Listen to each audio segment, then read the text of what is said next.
ونعوذ بالله من شرور أنفسنا ومن سيئات أعمالنا من يهده الله فلا مضل له ومن يضلله فلا هادي له وأشهد أن لا إله إلا الله وحده لا شريك له وأشهد أن سيدنا ومولانا محمدا عبده ورسوله صلى الله عليه وسلم. أعوذ بالله من الشيطان الرجيم. بسم الله الرحمن الرحيم.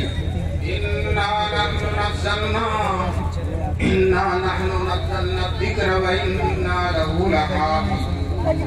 صدق الله العلي العظيم. وقال النبي صلى الله عليه وسلم خيركم من تعلم القرآن وعلمه أو كما قال النبي صلی اللہ علیہ وسلم. وہ قرآن جو غذا بھی ہے، دوا بھی ہے، شفا بھی ہے. وہ قرآن جو غذا بھی ہے، دوا بھی ہے، شفا بھی ہے.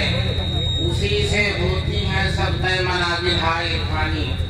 حضرت صدر جلسہ معزز اور محترم علماء کرام، محترم بزرگوں اور دوستوں، نوجوانان ملت اور بہت بڑی تعداد میں تشریف فرما ایک مائیں اور بہنیں، مجھے جلسے کے منتظمین میں اور یہاں کے لوگوں نے خبر دی جتنے مرد ہیں الحمدللہ اس سے زیادہ عورتیں ہیں تشریف فرما. یہ بہت بڑی بات ہے. مردوں سے زیادہ عورتیں غور سے سنتی ہیں. مرد لوگ ناراض نہ ہو جائیں گے. مرد تو بیڑی بھی پینے لگتے ہیں بیچ میں، اور عورتیں ماشاءاللہ بہت اطمینان سے سنتی ہیں اور دین کی باتیں سن کر گھر جاتی ہیں اور اس کے مطابق عمل کرنے کی کوشش کرتی ہیں. یہ ہمارے مدرسے کے جلسے میں ماشاءاللہ 85 بچوں کی دستار کی گئی. 85 بچے، ان 85 بچے جن کی دستار بندی ابھی آپ کے سامنے ہوگی اور مدرسے کا کارنامہ آپ کے سامنے آئے گا انشاءاللہ. یہ 85 جو بچے ہوئے ہیں اس میں باپوں کی کوشش سے زیادہ ماؤں کی کوشش کا دستار. بیٹا پڑھنے نہیں جاتا تو ابا کہتے چلو ٹھیک ہے مت جاؤ. ماں کہتی جاؤ گے نہیں تو خیریت نہیں. تو ماں کے مجاہدے سے، ماں کی کوشش سے اور ماں کے شوق و ذوق سے بہت سے بچے عالم. امام بخاری رحمۃ اللہ علیہ آج جن کا پوری دنیا میں ڈنکا بج رہا، سال کا آخر ہے، ملک کے چپے چپے ہی میں نہیں دنیا کے گوشے گوشے میں بخاری شریف ختم ہو رہا. یہ بخاری، امام بخاری بچپن میں نابینا ہو گئے تھے، یتیم بھی تھے، ماں ہی ان کی کفیل تھی، باپ نہیں موجود تھے اور نابینا بھی تھے. تو ماں نے پوری پرورش کی، پورا پڑھایا ان کو، اور نابینا تھے. ماں رات میں اٹھ کر تہجد میں اللہ کے حضور دعا کرتی تھی، روزانہ تہجد میں روتی تھی، تڑپتی تھی، اے اللہ میرے اس لاڈلے، میرے اس نور نظر، میرے اس لخت جگر کی آنکھ کی بینائی واپس فرما دے. روزانہ دعا کرتی تھی. دعا کا اثر دیکھیے. ایک دن خواب میں سوئی ہوئی ہیں، خواب دیکھتی ہیں کہ سیدنا ابراہیم علیہ السلام تشریف لائے اور حضرت ابراہیم علیہ السلام کہہ رہے ہیں ان کی اماں سے کہ بڑی بھی تیرے بیٹے کی آنکھ کھل گئی ہے، تیرا بیٹا دیکھنے لگا ہے، تیرا بیٹا بینا ہو گیا، آنکھ والا ہو گیا. صبح اٹھ کر دیکھتے ہیں تو بیٹے کی آنکھ چمک رہی ہے اور بیٹا اس کی آنکھ کے اندر نور پیدا ہو گیا، اس کی نابینائی ختم ہو گئی ہے. دوستو یہ ماں کی دعا کا اثر دیکھیے، ماں کی دعا کا اثر. یتیم ہے لیکن ماں نے پڑھنے کے راستے میں کوئی رکاوٹ نہیں ڈالی. یہ حج کرنے گئے اپنے بھائی کے ساتھ، اپنی ماں کے ساتھ. جب حج سے فارغ ہو گئے تو امام بخاری نے اپنی اماں سے کہا ماں میں ہی آپ کا نور نظر ہوں، میری محبت کے بغیر، میرے دیکھے بغیر آپ رہ نہیں سکتی، لیکن میں چاہتا ہوں آپ لوگ حج سے فارغ ہو گئے تو آپ لوگ گھر چلے جائیے، بخارا چلے جائیے اور مجھے اس مکے مدینے حرمین میں چھوڑ جائیے تاکہ رسول پاک صلی اللہ علیہ وسلم کی حدیثوں کو میں حاصل کروں. ماں نے قربانی دی اور بیٹے کو وہی چھوڑ دیا اور اپنے چھوٹے بیٹے کو لے کر گھر واپس چلی گئی. دوستوں وہاں محدثین سے پڑھتے رہے, محنت کرتے رہے, یہاں تک کہ اللہ تبارک تعالیٰ نے وہ مقام دے دیا کہ ان کے زمانے میں ایک دور ایسا بھی گزرا کہ پوری دنیا میں ان سے بڑا کوئی محدث نہیں. آج پوری دنیا میں بخاری شریف پڑھائی جا رہی ہے. جب تک کوئی بخاری شریف نہ پڑھے تب تک عالم نہیں ہوگا. بہت سے لوگ بخاری رات دن رکھتے ہیں لیکن بخاری جانتے نہیں. رات دن رہتے بخاری میں ہے. مولانا فخر الدین صاحب رحمۃ اللہ علیہ جو دارالعلوم دیوبند کے شیخ الحدیث تھے, انہوں نے کہا یہ بخاری چلاتا ہے اور بخاری کھول کر رکھو تو اسے بخار آ جائے گا. بخاری کھول کر رکھ دو جس کو بخاری لفظ نہیں جانتا. بات تو ایسے بھی ہوتے ہیں کہ پتہ نہیں ادھر سے پڑھا جائے گا کہ ادھر سے پڑھا جائے گا, اور ماشاءاللہ بخاری کا حوالہ دیتے. بہرحال امام بخاری رحمۃ اللہ علیہ کو اللہ نے مقبولیت دی, یہ درجہ دیا. دوستوں بتلاؤ باپ کی یہ برکت ہے یا ماں کی کرامت ہے؟ ماں کی کرامت ہے. اسی طرح سے ہماری ماں اور بہنیں جو بچی ہیں تشریف فرما ہے, انشاءاللہ ان کی گودوں سے نکلنے والے حافظ ہوں گے, عالم ہوں گے, قاری ہوں گے, محدث ہوں گے, مفسر ہوں گے, اور دین کے داعی اور سپاہی پیدا ہوں گے. اس لیے ان ماؤں اور بہنوں کا تشریف لانا بہت زیادہ مبارک ہے. اللہ تبارک تعالیٰ ان کے آنے کو قبول فرمائے, اور جو یہ باتیں سن کر جائیں انشاءاللہ اس پر یہ عمل کریں گی, اور ان کے عمل کرنے سے پورا گھر سدھر جائے گا. اگر یہ موبائل نہیں بیچیں گی تو بیٹا بھی نہیں بیچے گا. اگر یہ گانا نہیں سنیں گی تو بیٹا بھی نہیں سنے گا. اگر یہ غیبت نہیں کریں گی تو بیٹا بھی نہیں کرے گا. اگر یہ لام تان گالی گلوچ نہیں بچے گی تو بیٹا بھی نہیں بچے گا. لیکن اگر یہ ایک گالی گلوچ بچے گی تو یہ بچے گی 10 گالی اور بیٹا دے گا 20 گالی. اور بیٹے سے پوچھا جائے کس سے سیکھا, کہا ماں سے سیکھا ہے. تو دوستو یہ بہترین تربیت کا, اچھا بھی سکھاتی ہے برا بھی سکھاتی ہے. مجھے کہنا یہ تھا, میں نے قرآن کریم کی آیت پڑھی ہے. آیت میں اللہ تعالیٰ قرآن کے بارے میں فرماتے ہیں اِنَّا نَحْنُ نَزَّلْنَا الذِّكْرَ وَإِنَّا لَهُ لَحَافِظُونَ. ہم نے قرآن اتارا ہے اور ہم قرآن کی حفاظت کریں. اللہ تعالیٰ ذمہ داری لے رہے ہیں کہ ہم قرآن کی حفاظت کریں گے. دوستو جب اللہ نے ذمہ داری لے لی تو آپ ٹھاٹ سے سوئیے. انشاءاللہ قرآن کو کوئی ختم نہیں کر سکتا, کوئی ختم نہیں کر سکتا. آج کل فیشن چلا قرآن چلانے کا, فیشن چلا رہے قرآن چلانے کا, فلاں ملک والا قرآن چلا رہا. ارے تم نے قرآن چلایا 2 منٹ میں, قرآن کا کچھ نہیں بگڑا لیکن تیرا سب کچھ بگڑ گیا. اب تم اس کی وجہ سے ہمیشہ چلو گے جہنم میں, ہمیشہ چلو گے. قرآن کا تم کچھ نہیں بگاڑ سکتے. اس لیے کہ اگر پوری دنیا کے نسخے قرآن کے ختم کر دیے جائیں تب بھی قرآن ایسے ہی محفوظ رہے گا جس طرح سے ان نسخوں کی موجودگی میں محفوظ ہے. دوستو انگریزوں نے ہندوستان میں جب ان کی حکومت تھی طے کر لیا تھا قرآن کو ختم کر دینا. قرآن کو طے کرنے کی ختم کرنے کا پلان بنایا تھا. جو ہے کہتے ہیں کہ ناک پانی میں ہے اور سرین آسمان میں, تو وہ جو ہے قرآن کے ختم کرنے کا پلان بنایا. اور انہوں نے کمیٹی بنائی, کمیٹی برائے جلانے قرآن کو جلانے کے لیے کمیٹی بنائی, اور پورے ملک میں اس کے دفاتر بنائے, اور پولیس والے, سپاہی اور حکومت کے کارندے یہ پانی تو نہیں چلا ہی بیٹھا ہے. حکومت کے کارندے چھاپا مار کر قرآن کے نسخے اکٹھا کرتے تھے, اور جب ڈھیر لگ جاتا تھا آگ لگا کر جلا دیا کرتے تھے. دارالعلوم دیوبند کے قریب ایک جگہ ہے پانی پت میں ہر گھر میں ہر بچہ آتی, بچہ ہے وہ بھی آتی, بچی ہے وہ بھی آتی, ماں بھی آتی, بیٹے بھی آتی. حافظوں کا گویا کہ وہ شہر تھا پانی پت. اس علاقے میں جو انگریز افسر قرآن جلانے کے لیے متعین تھا اس کی ایک مسلمان زمیندار نے دعوت کر دی. انگریز تھا, مسلمان نے دعوت کر دی, آ گیا دعوت میں. جب دعوت کھا چکا تو کہا ہمارے ہاں دستور ہے کوئی معزز مہمان آتا ہے تو